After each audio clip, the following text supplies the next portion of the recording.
This is a true story. I've left a lot of the details out deliberately.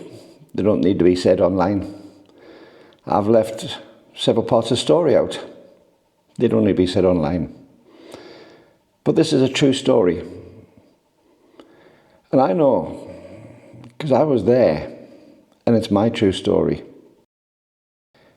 December the 31st, 2018, I was doing a gig, New Year's Eve gig, at the MACC club in Lockerbie.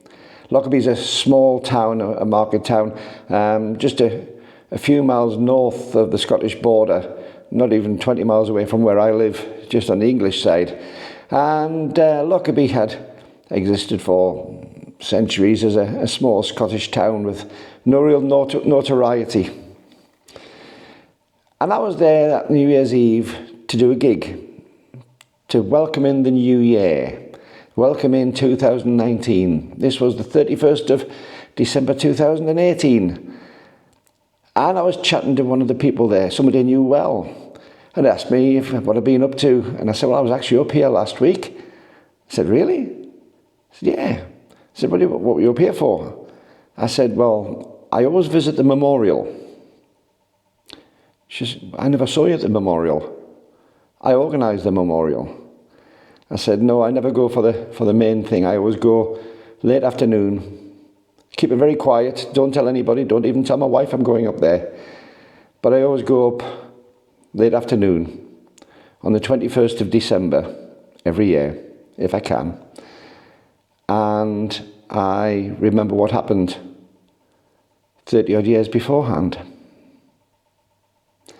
And she said that I should go along with the rest of the veterans who were there on the 21st of December 1988, when Pan Am Flight 103 from Frankfurt to America via Heathrow exploded in the skies over the small town of Lockerbie.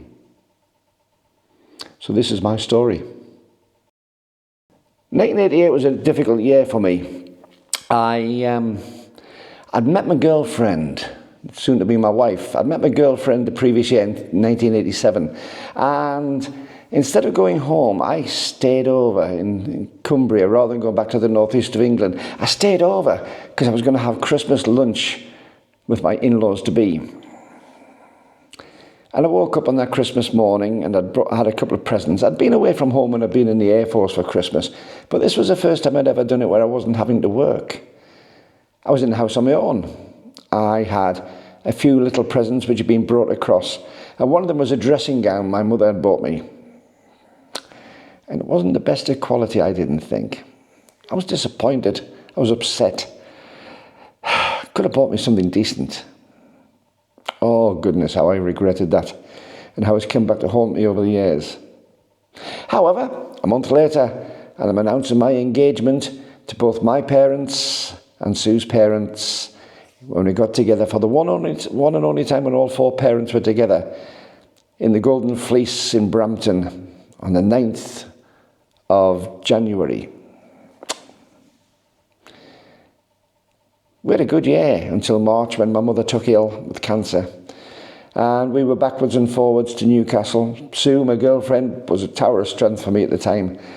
And the family were, as you can imagine, going through hell, watching my mother, from being a really gregarious person, become, well, a shadow of her myself. I was going to get married. I was getting married on the 1st of October, 1988. But 8 days before that, my mum passed away. And it hurt. It hurt everyone. And that's when I started feeling guilty, because I'd rejected that last Christmas present I ever got from my mum. I rejected it out of some selfish sort of act, because it was the thought of getting a present which counts, surely, not the present itself. But I never realised that.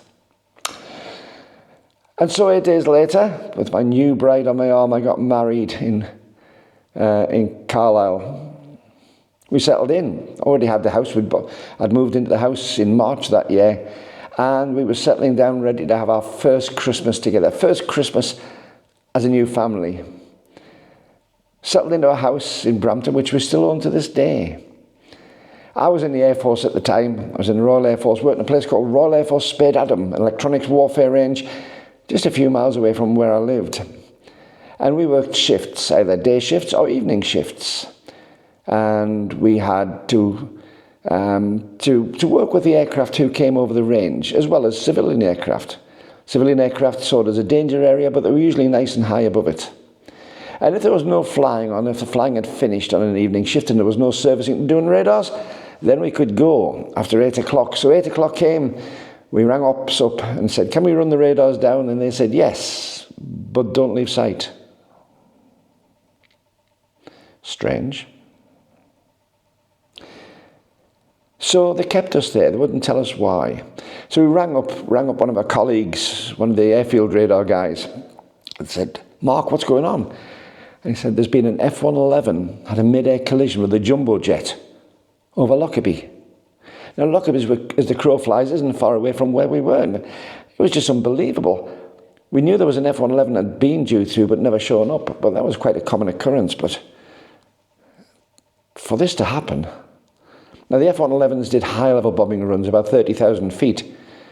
And most of the jumbos came over at about 32,000, 33,000 feet. So it was a fair possibility. So the next thing we knew, we were sent down to the mess. I was in summer clothing. When you're inside the radars, it's really warm, it's really hot, even if it was December.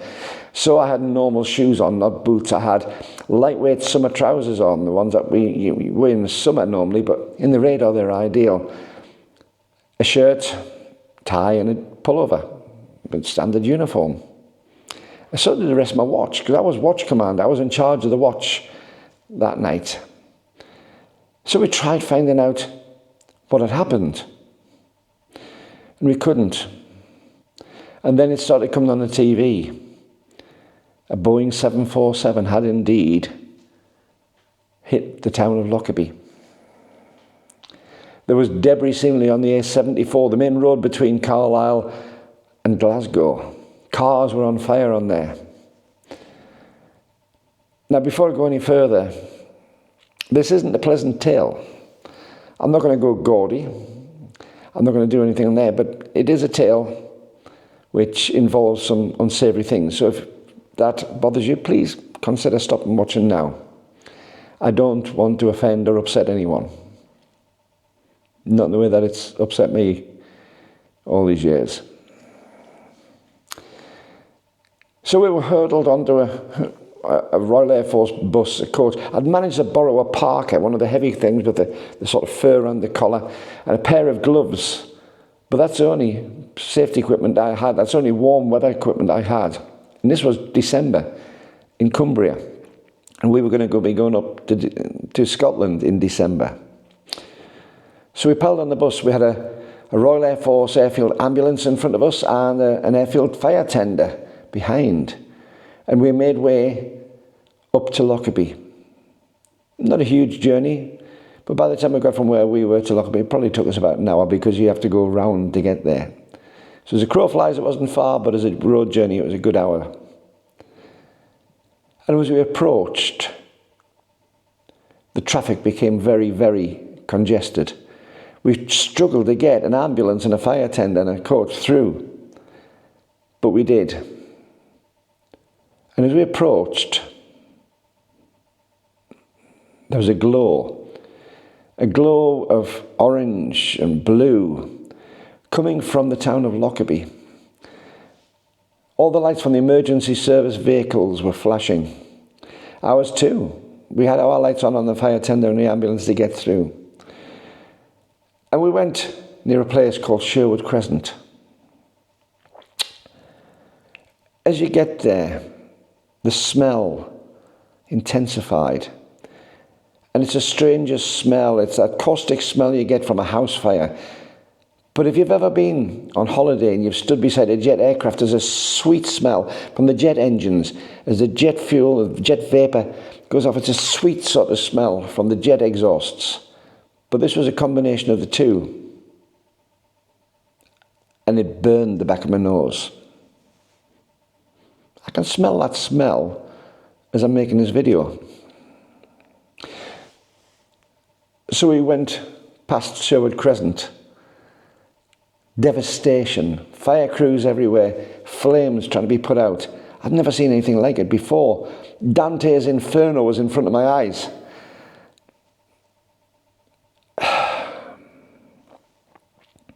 There was nothing we could do there. We had a coach load of RAF personnel, Royal Air Force, not Army, Royal Air Force. It's always depicted the Army were there first. Some were. But most of the first troops on the scene were Royal Air Force because we weren't very far away. We were on duty that night. And not only that, we picked people up in the Marri quarters on the way past. We were some of the first armed forces on site. But we knew that there was nothing we could do at Sherwood Crescent. So we went to town. We went outside the police station, which the next day, according to the papers, had been razed to the ground. Strangely enough, it's still there to this day. I'll say more about the papers shortly. So we were there.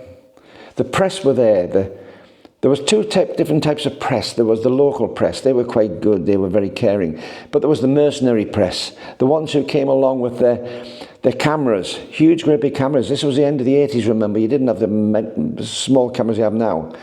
And they had Channel 9 News Australia stuck on the side with magnetic stickers and things like that. All the things we used to see, the same channel we used to see Neighbours on in the UK was suddenly there before we were. And great big 500-watt halogen lights stuck on the top and a microphone being thrust into people's faces. We believe that you've lost somebody in this. How do you feel? How do you feel? We saw some horrendous sights from the press. Not the local press. They were caring. The local radio, the local TV, the local newspapers. You could see they were different. They were visibly upset. This was their people. And we saw people being brought in, wrapped in blankets, identified to a desk, and then taken off to be looked after.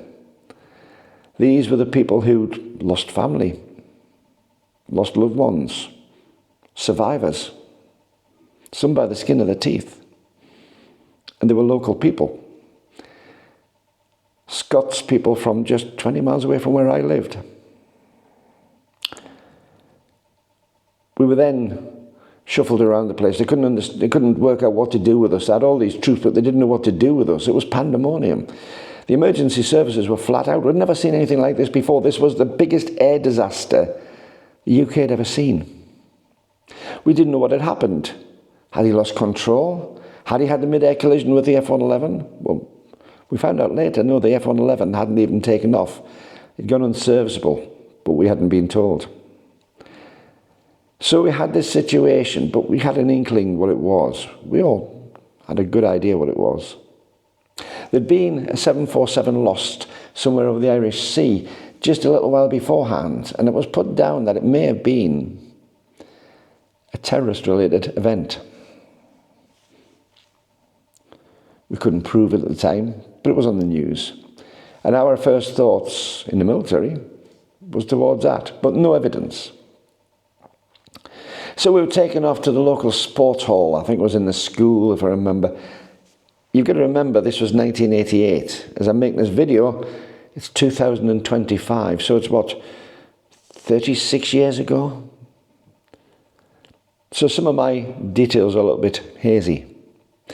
We found out that this 747 had taken off from Heathrow at about 6:04. Clipper Made of the Seas, it was called, a Pan Am 103, on its way out from London Heathrow before going to New York City, taking people from about 20 odd different countries over to New York for the Christmas time. Loved ones going back home to see their families. There was all sorts of people there for it. Some people, unfortunately, missed their flight. One, I think, was taken short and disappeared to the toilet and missed the flight. There were pop groups, who were supposed to be on the flight never went. Lots of different people were lucky, but about 270 people weren't. So let's take a little look back at what led up to this thing with me going up there before I go to some of the details. So keep watching for the details of my story, but I need to fill you in a little bit. Now, as I said, my year had been an unusual year, and that's important in my personal story because all those little things come together. Losing my mum, getting married, the Christmas before where I felt guilty, the fact I was coming up to my first Christmas with my new bride in my new house. But Clipper Made of the Seas had taken off at just after 6 o'clock, and Captain Bruce Macquarie was at the controls, seasoned captain on 747, and also the first officer was Ray Wagner, again a seasoned pilot on nose. At 18:58, just 2 minutes to 7, 103 contacted Shannon, which was the international air traffic control that you'd log into to start the Atlantic flights. It was at 31,000 feet, about 6.5, 7 miles above the ground. At 2 minutes past 7, he stayed a course of 316 degrees magnetic, and he had a ground speed of 434 knots, getting on for 500 miles an hour. Shannon transmitted a clearance for the route, but there was no reply. And on the primary radars, one of which located at my own base at Spade Adam, the little single blip disappeared. 5 little blips emanated from where it had been though, and spread out. The squawk from the secondary radar flickered and disappeared too, just as it passed the Solway estuary. So of course this is doing almost 500 miles an hour. The explosion wasn't over Lockerbie, because it did explode. It was just over the houses of my colleagues, just over my own home, or very close to it. Just over the major city of Carlisle, 120,000 people. It missed that. But the momentum carried it forward to Lockerbie.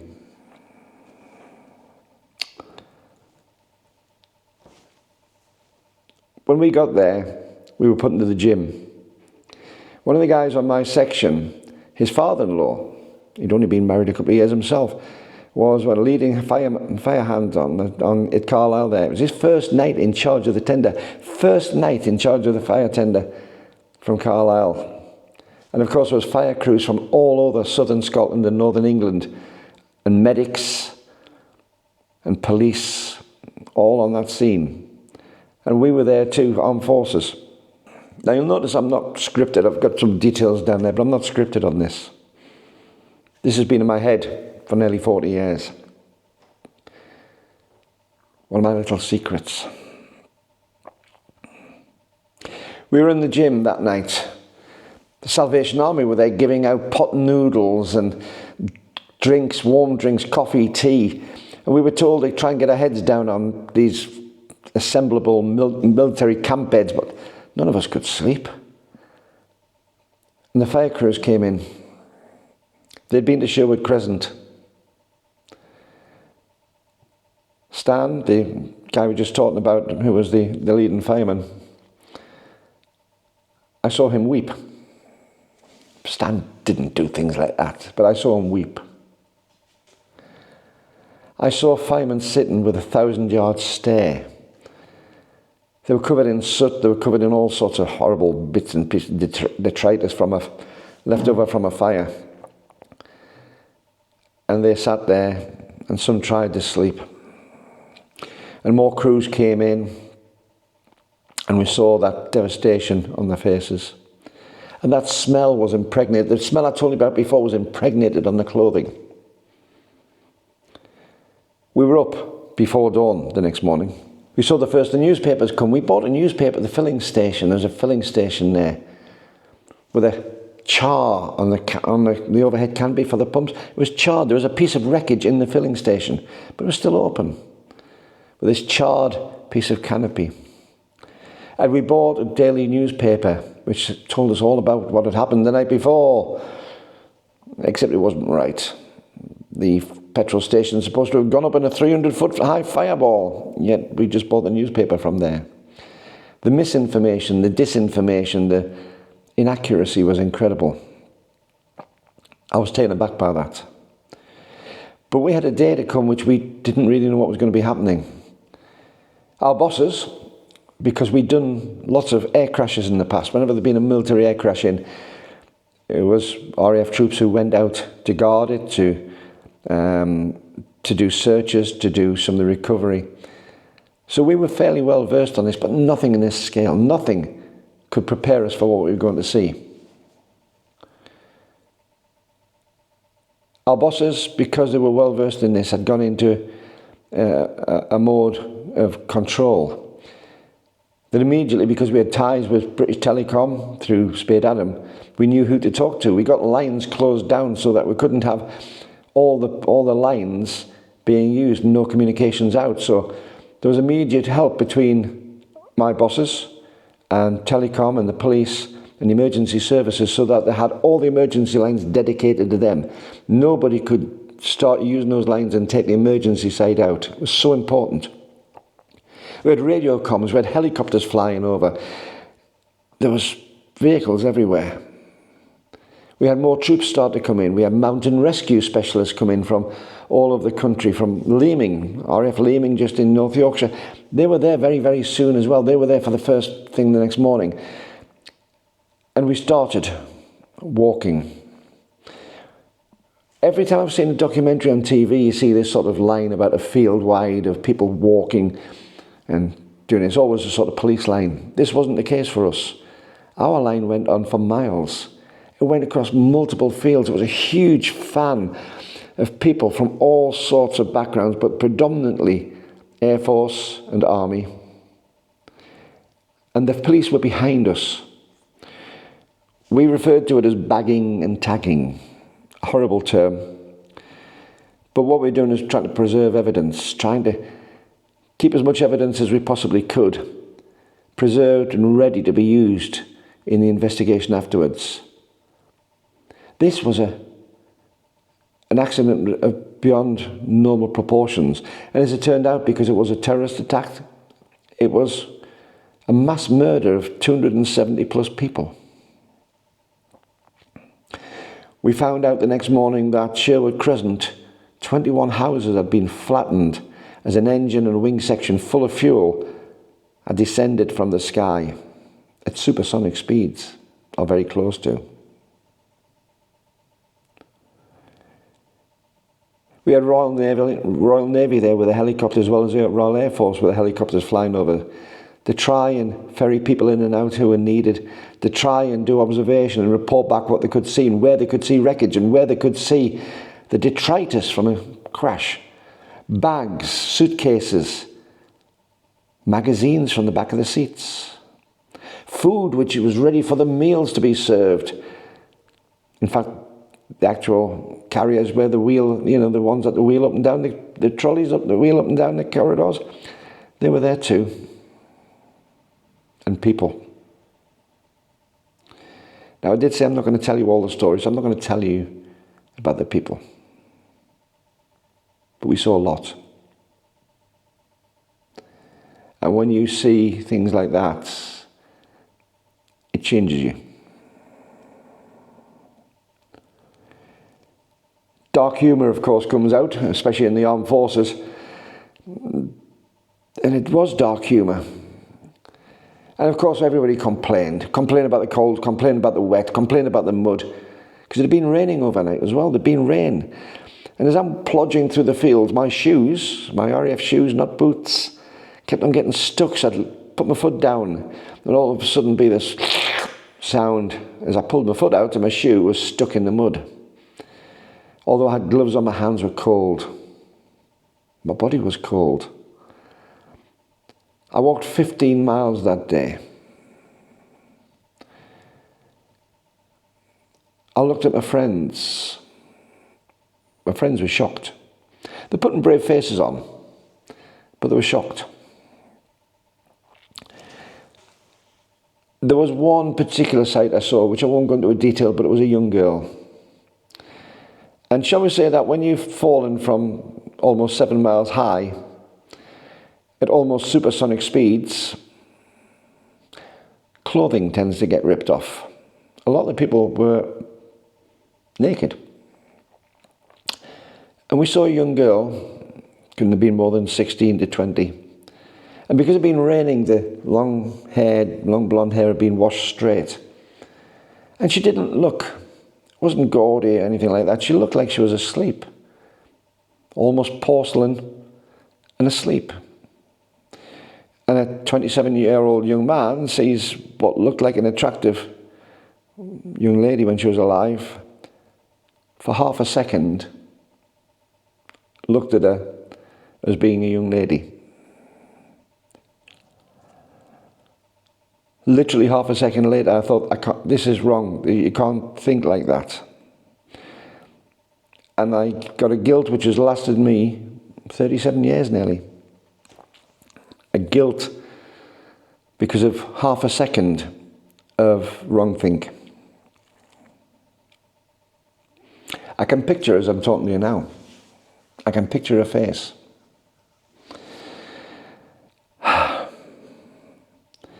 So we had another day of this, more walking around the fields, finding things which might blow away, finding things which were out of place, bagging them, writing it down, putting flags, little spikes of wood which had been hastily made up, into the ground where there was a body, so that the forensic teams could hone in on that after we'd left that scene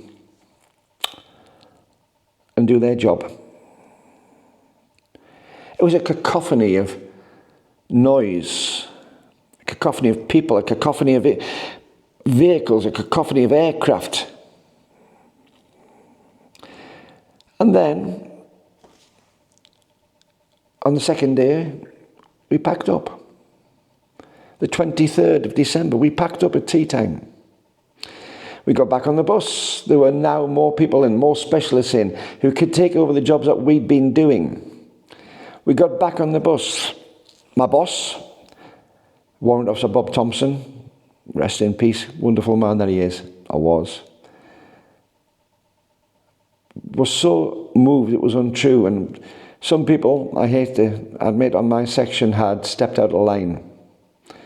They'd taken the opportunity to sneak into the pub for a quick drink.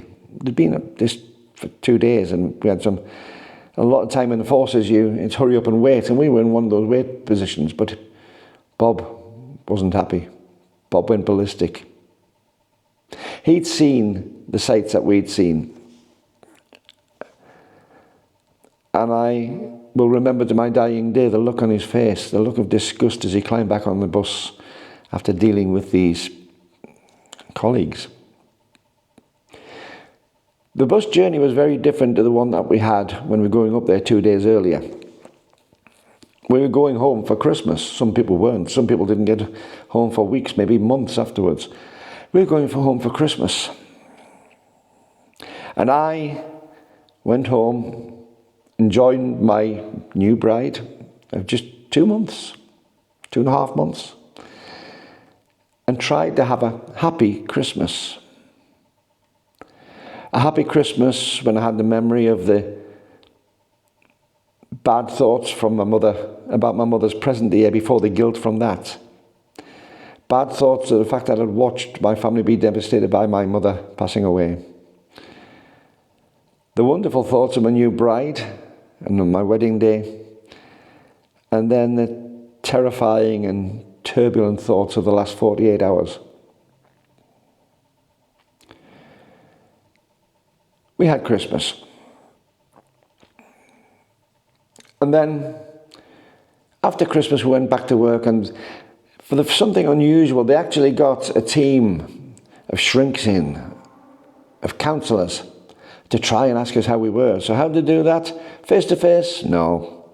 They got all of us in the bar, predominantly males, almost all males, got us all in the bar, and then asked, how do you feel? All young people of the same sort of peer group, all young people who are physically fit and active and in a very military profession. And they expected us to open up and say how we felt. And a colleague of mine, Frank, a chief technician, one of the most senior NCOs, senior non-commissioned officers, had such courage that he opened up and said that he'd gone home and wept. And most of us sat there and listened to him and watched. But really, we'd all gone home and wept. And so it went on. It passed into history. They found the perpetrators. They took them to court. There was a big court case later on. But I never forgot what I'd seen. I never forgot those 270 plus bodies who never got home to see Christmas. The Christmas that I did manage to see. The families who lost their loved ones. Maybe if you're watching this, maybe you're one of those families.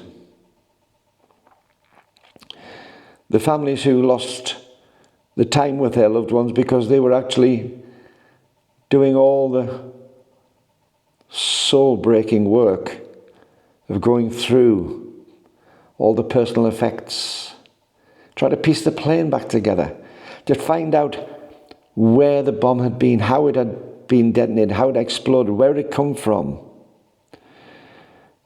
The people in Lockerbie who'd had a town devastated, never to be the same again.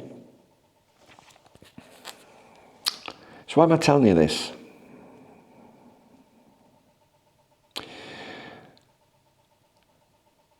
When I was talking to the person at the MAC Club, the MACC Club, on that New Year's Eve in 2018, I wept. I'm a big guy. I wept. And every time I go to that memorial, every time I've been up there, I weep. I weep for the people who were on that plane.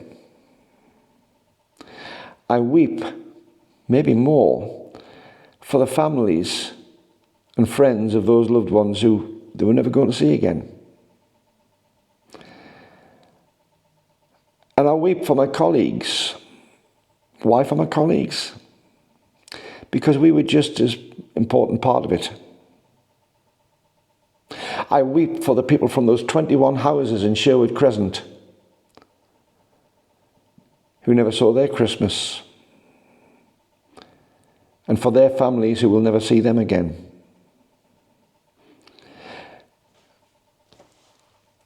The next time I went to Lockerbie to do a gig, I did something I haven't had the courage to do for all those years.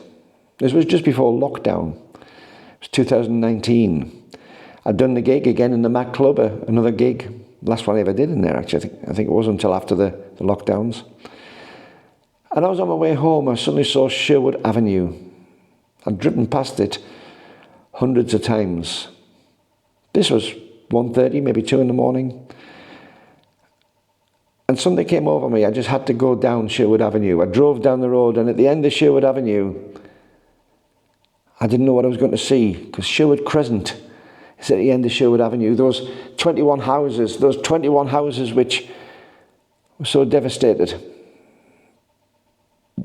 Well, of course, what I saw was a typical Scottish town, a typical Scottish street, and some houses at the end which were now getting on for 30 years old.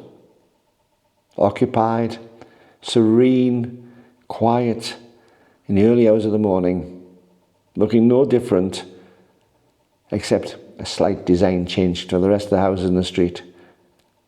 but looked no different than anywhere else that I've ever seen in Scotland. Normality had come back as best it could. So I've done this video because I've just been watching a program on TV which has had me weeping all night because I'd watched it and it was all about Lockerbie. It was all about that fateful night on the 21st of December 1988.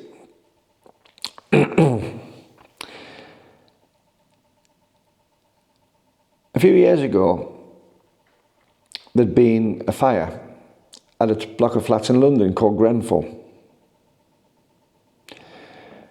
And I sat on our sofa watching a documentary a few months after that about the London Fire Service.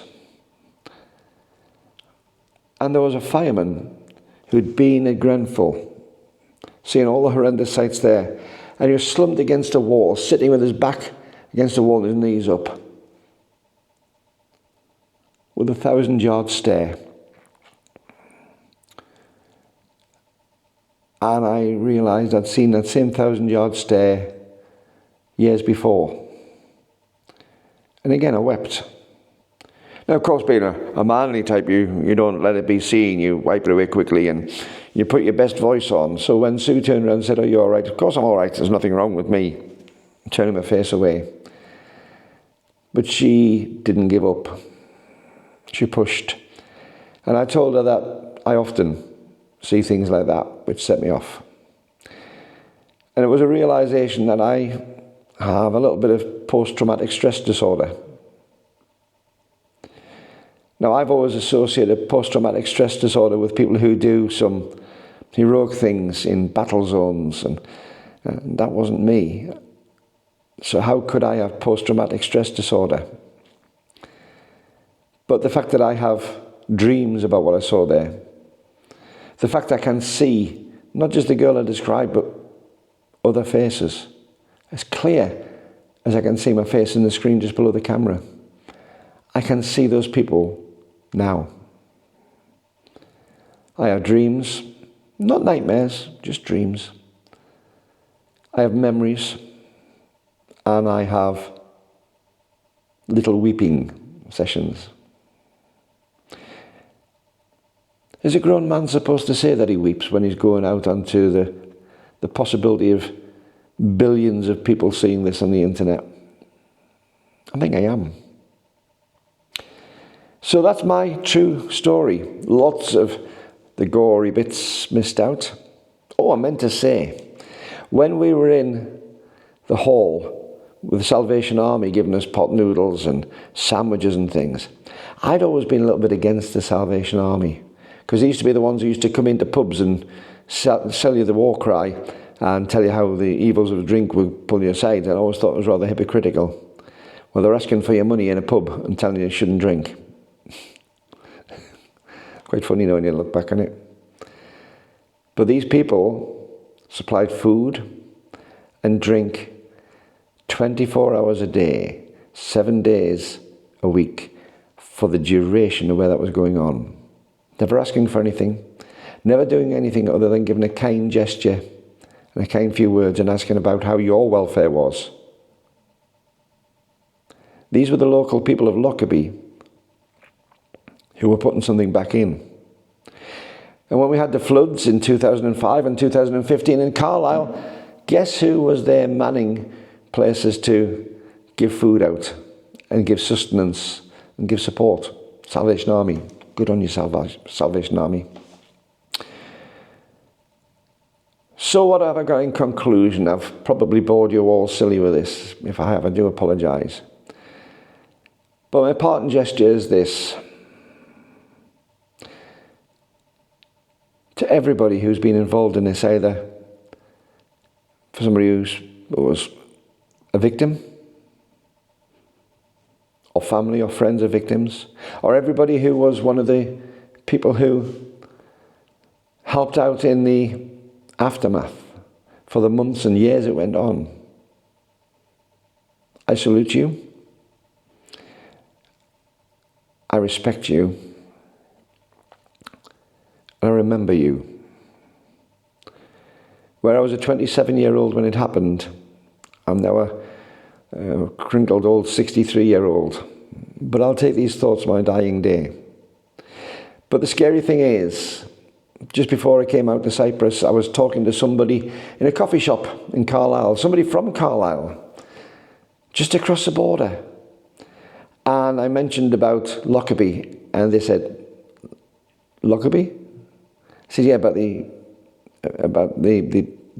attack on Lockerbie, the attack on the aircraft over Lockerbie, the 747? 747? The one that exploded over Lockerbie? When did this happen?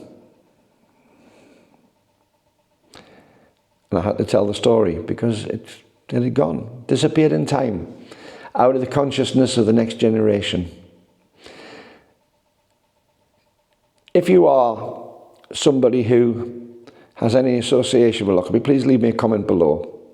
I don't want to hear gaudy stories. That's not what I'm wanting to do because they could upset people. This video is not about upsetting people. It's about just explaining that a lot of us were there.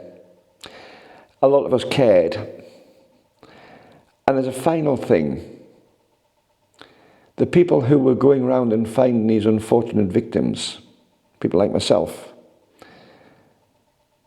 treat them with the utmost respect. Treat them with the utmost care. So if you lost a loved one and you've maybe wondered about how they were treated, we couldn't move them. We had to leave them out in the open air because they were part of a murder investigation. But what we could do was treat them with the utmost respect and to try and make sure that they were protected until somebody could look after them properly. So everybody involved, thank you.